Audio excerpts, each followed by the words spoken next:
Notre secours est dans le nom du Seigneur qui a fait le ciel et la terre. Il y a des sommets dans Ézéchiel. Le chariot divin, l'excentricité du prophète, le langage cru. Et ben voilà un nouveau sommet, les prophéties contre Tyr. Alors, les prophéties contre Tyr, même moi, je me suis fait peur en le lisant. C'est juste hallucinant. Il y a 3 chapitres. Alors j'aurais adoré vous les mettre les 3 d'un seul coup. Pour le coup, c'était vraiment trop long, donc j'ai divisé ça en 2. J'ai mis 2 chapitres que volontairement, je ne vais pas commenter aujourd'hui. Et demain, on aura le 3e chapitre. Et là, je prendrai un peu plus de temps pour commenter. Là, je voudrais que vraiment vous fassiez l'expérience de ce que ça peut être que le langage prophétique à son paroxysme. C'est juste hallucinant. Je vous donne un tout petit mot sur Tyr avant qu'on écoute le passage. Tyr est une cité portuaire, une cité phénicienne qui est située dans l'actuel Liban. On peut visiter, la ville de Tyr existe encore. Elle était célèbre pour sa richesse commerciale immense, pour son influence maritime colossale, ça allait jusqu'à Carthage. Et pour son luxe, les bois de cèdre, les pourpres, l'orfèvrerie. Si vous voulez, Tyr, c'est le Manhattan à son apogée. Une puissance marchande encore intacte et l'or dégueule de toutes les rues. Bon, maintenant, on écoute ce que Ézéchiel a à en dire. Chapitre 26-27. La 11e année de la première déportation, le 1er du mois, la parole du Seigneur me fut adressée. Fils d'homme, parce que Tyr a dit de Jérusalem, « Ah ah, la voilà brisée, la porte des peuples, à mon tour de me remplir, elle est ruinée. » C'est pourquoi ainsi parle le Seigneur Dieu. Tyr, me voici contre toi. Je soulève contre toi des nations nombreuses, comme la mer soulève ses vagues. Elles détruiront les remparts de Tyr, elles abattront ses tours, je balayerai sa poussière, je mettrai à nu son rocher. Elle deviendra, au milieu de la mer, un séchoir affilé. Oui, moi j'ai parlé, oracle du Seigneur Dieu. Elle sera pillée parmi les nations, et ses filles dans la campagne seront tuées par l'épée. Alors, on saura que je suis le Seigneur. Ainsi parle le Seigneur Dieu. Je ferai venir du nord contre Tyr Nabuchodonosor, roi de Babylone, le roi des rois. Il viendra avec des chevaux, des chars, des cavaliers, tout un rassemblement de gens. Par l'épée, il tuera tes filles dans la campagne. Il bâtira contre toi tes retranchements. Il élèvera contre toi un remblai et contre toi dressera un mur de boucliers. De son bélier, il donnera des coups contre tes remparts. Avec ses pioches, il démolira tes tours. La foule de ses chevaux te couvrira de poussière. Le bruit des coursiers, des roues et des chars ébranlera tes remparts. Lorsqu'il entrera dans tes portes, comme on entre dans une ville ouverte par une brèche, du sabot de ses chevaux, il foulera toutes tes rues. Il tuera ton peuple par l'épée, et tes stèles colossales tomberont par terre. Ils prendront en butin tes richesses, ils pilleront tes marchandises, ils abattront tes remparts, ils démoliront tes luxueuses maisons, ils jetteront au fond de l'eau tes pierres, tes boiseries et même ta poussière. Je ferai cesser le bruit de tes chansons et la voix de tes cithars ne se fera plus entendre. Je mettrai à nu ton rocher. Tu deviendras un séchoir affilé. Tu ne seras plus rebâti. Je suis le Seigneur et j'ai parlé, oracle du Seigneur Dieu. Ainsi parle le Seigneur Dieu à la ville de Tyr. Est-ce que le bruit de ta chute, le râle des victimes, le carnage qui s'accomplira au milieu de toi, ne vont pas ébranler les îles? Tous les princes de la mer descendront de leur trône, ils ôteront leurs manteaux, de leurs vêtements chamarrés, ils se dépouilleront, ils se revêtiront d'effroi, et par terre ils s'assiéront, ils trembleront sans cesse et se désoleront sur toi. Ils entendront sur toi une complainte et ils diront « Comment a-t-elle disparu, celle dont les habitants venaient de la mer, la ville fameuse dont la force était sur les mers et dont les habitants répandaient partout la terreur. Maintenant, au jour de ta chute, les îles tremblent, Les îles de la mer sont épouvantées au jour de ta fin. Ainsi parle le Seigneur Dieu.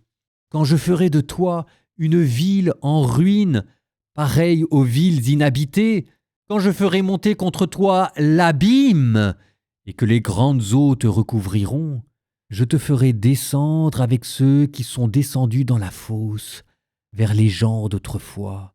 Je te ferai habiter le pays des profondeurs, semblable à des ruines éternelles. Avec ceux qui sont descendus dans la fosse, tu ne seras plus habité. Je donnerai de la splendeur à la terre des vivants, mais de toi, je ferai un objet d'épouvante. Tu ne seras plus. On te cherchera, tu ne seras plus. On te cherchera, mais on ne te trouvera plus jamais. Oracle du Seigneur Dieu. La parole du Seigneur me fut adressée. Écoute, fils d'homme, entonne une complainte sur Tyr. Tu diras à la ville de Tyr, toi qui y habites aux portes de la mer, toi qui fais du commerce avec les peuples, avec les îles nombreuses, ainsi parle le Seigneur Dieu. Tyr, toi qui disais, je suis d'une beauté parfaite. Ton territoire s'étend au cœur des mers, tes constructeurs ont rendu parfaite ta beauté. En cyprès de Sénir, ils ont construit toutes les parois de ton bateau. Ils ont pris un cèdre du Liban pour ériger ton grand mât. En chêne du Bashan, ils ont fait les rangées de tes rames. Ton habitacle, ils l'ont fait d'ivoire. Enchâssé dans du buis des îles de Kittim, ta voile en lin chamarré venue d'Égypte te servait de pavillon. Ta bâche était en pourpre violette et en pourpre rouge des îles d'Élisha. Tu avais comme rameurs les habitants de Sidon et d'Arvad. Tyr, les plus habiles de chez toi étaient tes navigateurs. Les anciens de Gébal et ces gens habiles étaient chez toi pour réparer tes avaries. Tous les navires de la mer et leurs matelots venaient chez toi pour négocier tes marchandises. Les Perses, les gens de Loud et de Pout servaient dans ton armée. Ils étaient tes hommes de guerre. Ils suspendaient chez toi boucliers et casques, et ils faisaient ta force. Les fils d'Arvad et ton armée étaient autour de toi sur tes remparts et les Gamadiens sur tes tours. Ils suspendaient leurs carquois à tes murs d'enceinte. Ils rendaient parfaite ta beauté. Tarsis échangeait avec toi toutes sortes de biens en abondance. Ces gens te fournissaient de l'argent, du fer, de l'étain et du plomb contre tes produits. Yavan, Toubal, Méchec commerçaient avec toi. Ils te fournissaient comme marchandises des êtres humains, des objets de bronze. De Beth Togarma, on te fournissait contre tes produits des chevaux, des cavaliers et des mulets. Les fils de Dédan commerçaient avec toi. Avec toi, les îles nombreuses faisaient des échanges et t'apportaient en paiement des cornes d'ivoire et des troncs d'ébène. Aram échangeait avec toi ce que tu fabriquais en abondance.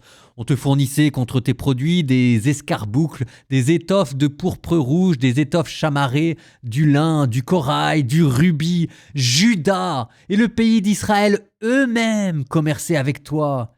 Et ils te fournissaient du blé de Minite, du millet, du miel, de l'huile et du baume.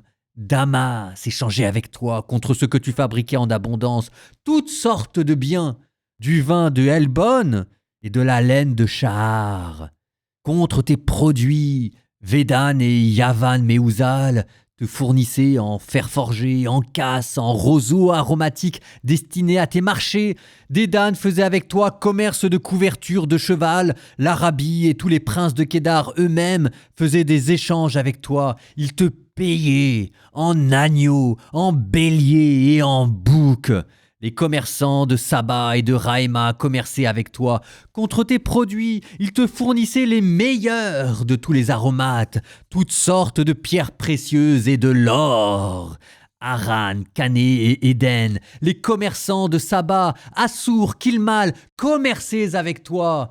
Eux faisaient commerce avec toi de vêtements d'apparat, de manteaux de pourpre violette et d'étoffes chamarrées, de brocarts chatoyants, de cordes solidement tressées, celles qu'on trouvait dans tes souks. et les navires de Tarsis naviguaient pour ton commerce. Tu as été rempli, chargé lourdement au cœur des mers. Sur les grandes eaux, tu fus conduite par tes rameurs. Le vent d'Est te brisa au cœur des mers. Tes biens, tes produits, tes marchandises, tes matelots, tes navigateurs, ceux qui réparent tes avaries, ceux qui négocient tes marchandises, tous les hommes de guerre, tous ceux qui s'assemblent chez toi, couleront au cœur des mers, le jour de ton naufrage. Aux cris poussés par tes navigateurs, les rivages trembleront. Alors, tous les rameurs descendront de leurs navires, et les matelots et tous les gens de mer resteront à terre. Ils feront entendre leur voix à ton sujet, et ils crieront amèrement. Ils se mettront de la poussière sur la tête, ils se rouleront dans la cendre, ils se raseront le crâne à cause de toi, ils se revêtiront de toile à sac, ils pleureront sur toi dans l'amertume de leur cœur. Ils se lamenteront amèrement dans leur douleur. Ils entonneront une complainte sur toi, et sur toi, ils élèveront cette plainte. Qui est comme Tyr, réduite au silence au milieu de la mer. En exportant tes produits sur la mer, tu rassasiais de nombreux peuples. L'abondance de tes biens et de tes marchandises enrichissait les rois de la terre. Et maintenant, te voilà brisé par les mers, dans les profondeurs des eaux. Tes marchandises, la foule assemblée chez toi ont sombré. Tous les habitants des îles sont pris de stupeur à cause de toi. Leurs rois sont horrifiés, leurs visages bouleversés. Ceux qui font du commerce parmi les peuples sifflent sur toi. Tu es devenu un objet d'épouvante. Tu ne seras jamais plus.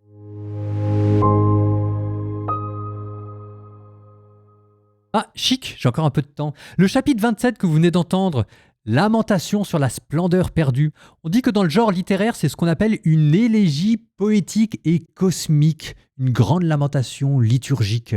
Tyr, qui est comparé à un navire splendide comme une odyssée, et le naufrage du navire qui est raconté comme une tragédie, et tous les peuples qui pleurent, comme les chœurs pleuraient dans les tragédies grecques antiques.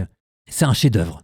Un chef-d'œuvre de rhétorique prophétique qui magnifie ce qui va être abattu. Tyr, c'est le symbole de la beauté païenne érigée en absolu.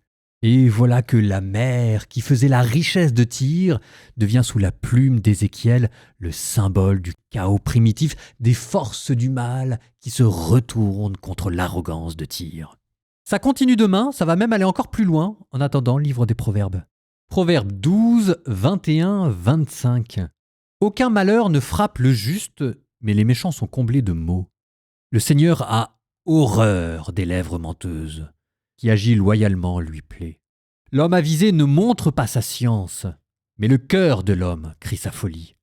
La main active aura le pouvoir, le paresseux aura les corvées.